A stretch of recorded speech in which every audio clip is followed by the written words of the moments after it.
আজকে first time বানাবো গাজরের হালুয়া। সো প্রথমে গাজরটাকে ছিলে নিয়েছি, তারপরে একটা বাটিতে গ্রেটার নিয়ে গাজরগুলোকে গ্রেট করে নিতে হবে। আর এটা করতে আমার অনেকক্ষণই সময় লেগেছে। আর প্রায় ১ ঘন্টা গাজর গ্রেট করার পর এতটুকুন গাজর হয়েছে। আর এই গাজর গ্রেট করতে আমার অনেক সমস্যার সম্মুখীন হতে হয়েছে, এই যে দেখো। আর তারপর প্রথমে একটা কড়াইতে ঘি নিতে হবে। ঘিটা গরম হলে তার মধ্যে এলাচ আর তেজপাতা দিয়ে নাড়াচাড়া করে নিতে হবে। তার মধ্যে গ্রেট করা গাজর নিয়ে অনেকক্ষণ ধরে ভাজতে হবে। গাজরটা যত ভাজা হবে ততই ভালো। ভালো করে ভেজে নিলে নাকি টেস্টটা ভালো হয়। তাই আমি অনেকক্ষণ ধরে গাজরটা ভেজে নিচ্ছিলাম।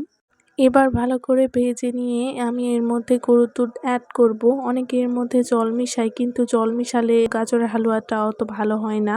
তাই আমি দুধ অ্যাড করছি এবং দুধ দেওয়ার পর এটা একটু ঢেকে দিতে হবে যাতে গাজরটা সিদ্ধ হয়। তারপর গাজরটা ভালো মতো কুক হয়ে গেলে তার মধ্যে চিনি অ্যাড করতে হবে। চিনি নিজের পছন্দর মতো দিতে হবে, কারণ অনেকে এমন থাকে যে চিনি বেশি খায়, অনেকে কম খায়। সো চিনি দিয়ে ভালো করে নাড়াচাড়া করতে হবে, কারণ যেকোনো সময় পুড়া লেগে যেতে পারে। তাই অনবরত নাড়তে হবে, যার মধ্য দিয়ে এটা নিচে লেগে যাবে না।